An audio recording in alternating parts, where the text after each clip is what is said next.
All right, guys, let's continue on with Oedipus Rex. Let's continue on.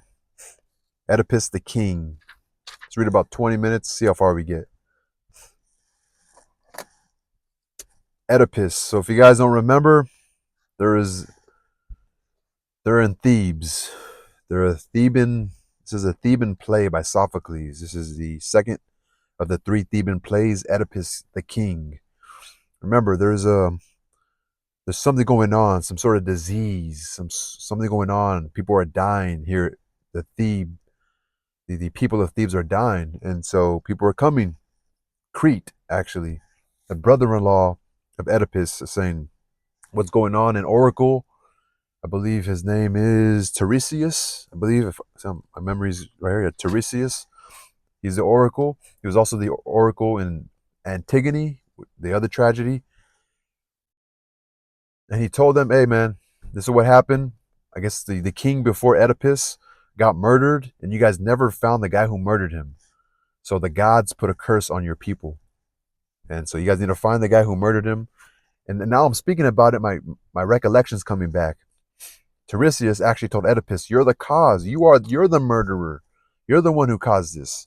And so we're gonna find out, I think. So Oedipus, we're gonna start this video talking. These plays aren't broken up in acts. It's not. It might be. Maybe I'm not reading it right, but there's no like Shakespeare Act 1, Scene 3. It doesn't ever. It's not broken up. I'm breaking it up myself. So, Oedipus the King. Oedipus. O power, wealth, and empire, skill outstripping skill in the heady rivalries of life. What envy lurks inside you? Just for this, the crown the city gave me. I never sought it, they laid it in my hands. For this alone, Creon, the soul of trust, my loyal friend from the start, steals against me.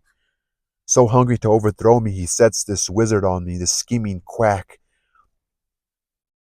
This fortune teller peddling lies, eyes peeled for his own profit, seer blind in his craft. So he's calling Tiresias a fraud. Come here, you pious fraud. Tell me, when did you ever prove yourself a prophet? When the Sphinx, that chanting fury, kept her death watch here? Why silent then, not a word to set our people free? There was a riddle not for some passerby to solve. It cried out for a prophet. Where were you? Did you rise to the crisis? Not a word, you and your birds, your gods, nothing. No, but I came by, Oedipus the ignorant. I stopped the Sphinx with no help from the birds. The flight of my own intelligence hit the mark. And this is the man you try to overthrow. You think you'll stand by Creon when he's king? You and the great mastermind. You'll pay in tears, I promise you, for this witch hunt. If you didn't look so senile, the lash would teach you what your scheming means. And the leader speaks. I would suggest his words were spoken in anger, Oedipus, yours too, and it isn't what we need. The best solution to the oracle, the riddle posed by God, we should look for that. Tiresias speaks. You are the king, no doubt, but in one respect, at least, I am your equal. The right to reply. I claim that privilege too. I am not your slave. I serve Apollo. I don't need Creon to speak for me in public. You mock my blindness? Let me tell you this. Or so you mock my blindness? Let me tell you this, with your precious eyes, you're blind to the corruption of your life. Ooh, I like that one. So you mock my blindness? Let me tell you this, you with your precious eyes, you're blind to the corruption of your life. That's the genius of Sophocles right there. To the house you live in, those you live with, who are your parents.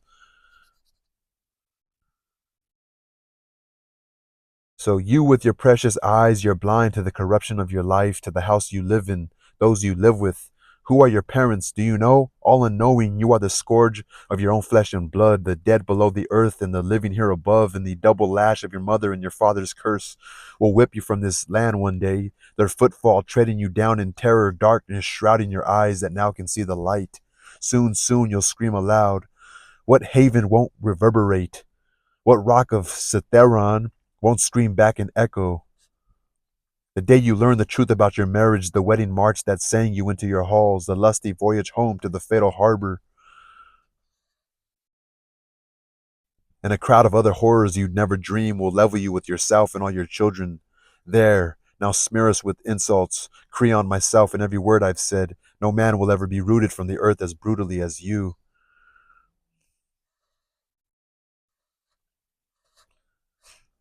Oedipus. Enough, such filth from him, unsufferable. What, still alive? Get out, faster, back where you came from, vanish. Tiresias, I would never have come if you hadn't called me here. Oedipus, if I thought you would blurt out such absurdities, you'd have died waiting before I'd had you summoned. Tiresias, absurd am I? To you, not to your parents, the ones who bore you found me sane enough. So he's saying, well, I guess he's someone who worked with the parents. So Tiresias responds, absurd am I? To you, not to your parents, the ones who bore you found me sane enough. Like found me sane enough. Like found me reasonable enough to believe in me. So Oedipus, parents who? Wait, who is my father? Tiresias, this day will bring your birth and your destruction. I guess it's important, right? Who is my father? Tiresias responds, this day will bring your birth and your destruction. Oedipus, riddles, all you can say are riddles, murk and darkness. Tiresias, but aren't you the best man alive at solving riddles? Oedipus, mock me for that. Go on and you'll reveal my greatness. Tiresias, your great good fortune, true, it was your ruin. Oedipus, not if I save the city. What do I care?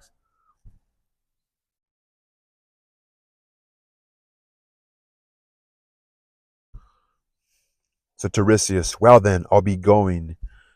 Tiresias to his attendant, take me home, boy, because he's blind, remember? Oedipus, yes, take him away. You're a nuisance here. Out of the way. The irritation's gone. Turning his back on Tiresias, moving toward the palace. Tiresias, I will go once I have said what I came here to say. I will never shrink from the anger in your eyes. You can't destroy me. Listen to me closely. The man you've sought so long, proclaiming, cursing up and down, the murderer of Laius, he is here. A stranger, you may think, who lives among you. He soon will be revealed, a native Theban. But he will take no joy in the revelation. Blind who now has eyes, beggar who now is rich. He will grope his way toward a foreign soil, a stick tapping before him step by step. Like, it's analogous to a blind man having a stick. Even back then, they had sticks to keep in front of them, so they wouldn't run into anything. It's still like that today. So Oedipus enters the palace. Revealed at last, brother and father both, to the children he embraces, to his mother, son, and husband both. He sowed the loins his father sowed. He spilled his father's blood. I thought Oedipus was already there. Turning his back on Tiresias, moving toward the palace. So Tiresias is still speaking. So he was leaving. Oedipus left the scene. Tiresias says, I will go once I have said what I came here to say. I will never shrink from the anger in your eyes. You can't destroy me. Listen to me closely. The man you've sought so long, proclaiming, cursing up and down, the murderer of Laius, he is here, a stranger. You may think, who lives among you, he soon will be revealed, a native Theban. A stranger, you may think, who lives among you, he soon will be revealed, a native Theban, but he will take no joy in the revelation. Blind who now has eyes, beggar who now is rich, he will grope his way toward a foreign soil, a stick tapping before him step by step. He's going to be shunned from the people. And Oedipus re-enters the palace, or it just says Oedipus enters the palace. I guess Oedipus left. Oedipus walked inside the palace. Tiresias is looking at this, and Tiresias continues. Revealed at last, brother and father both, to the children he embraces. Brother and father both, to the children he embraces. Remember, because he had children with his mother. To his mother, son and husband both. This is the whole tragedy of the story, the whole fucking scandalousness. He sowed the loins his father sowed. He spilled his father's blood. Oedipus did. Go in and reflect on that. Solve that. And if you find I've lied, from this day onward, call the prophet blind.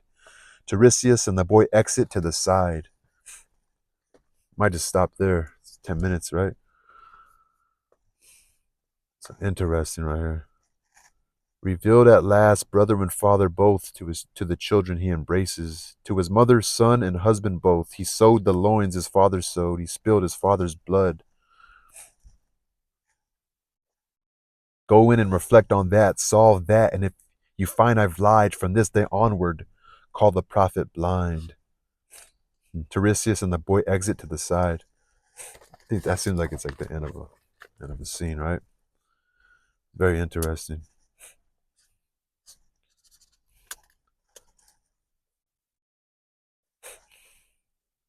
The murderer revealed, but we don't know what he did, like how it happened, right?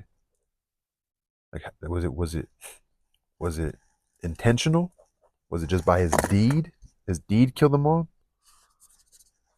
and then did kill the father? I said the mom. The murderer revealed right here. Anyway, y'all.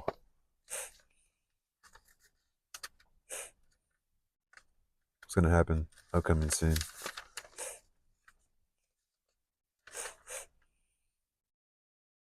Actually, I might continue because right here is a chorus, just a random chorus comes out of nowhere. You know, the choruses are kind of like the representation of an audience watching, right? You think about a playwright, probably just a chorus coming and breaking it down, giving a description of what happened or what's to come, sort of a shadow on the wall, a conscience, you know.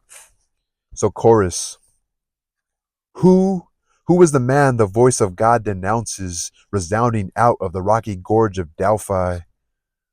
Who who it repeats it twice. Who is the man the voice of God denounces, resounding out of the rocky gorge of Delphi, the horror too dark to tell, whose ruthless bloody hands have done the work, or the horror too dark to tell, whose ruthless bloody hands have done the work, the chorus is asking. His time has come to fly, to outrace the stallions of the storm, his feet a streak of speed. Cased in armor, Apollo, son of the Father, lunges on him, lightning bolts of fire, and the grim, unerring furies closing for the kill. Look, the word of God has just come blazing, flashing off Parnassus's snowy heights. That man who left no trace after him, hunt him down with all our strength. Now under bristling timber, up through rocks and caves, he stalks like the wild mountain bull, cut off from men, each step in agony, frenzied, raising like the wild mountain bull, cut off from men, each step in agony, frenzied, racing blind, but he cannot outrace the dread voices of Delphi, ringing out of the heart of earth, the dark wings beating around him, shrieking doom, the doom that never dies, the terror. So it's like his conscience, right? Cut off from men, each step in agony, frenzied, racing blind, but he cannot outrace the dread voices of Delphi, ringing out of the heart of earth.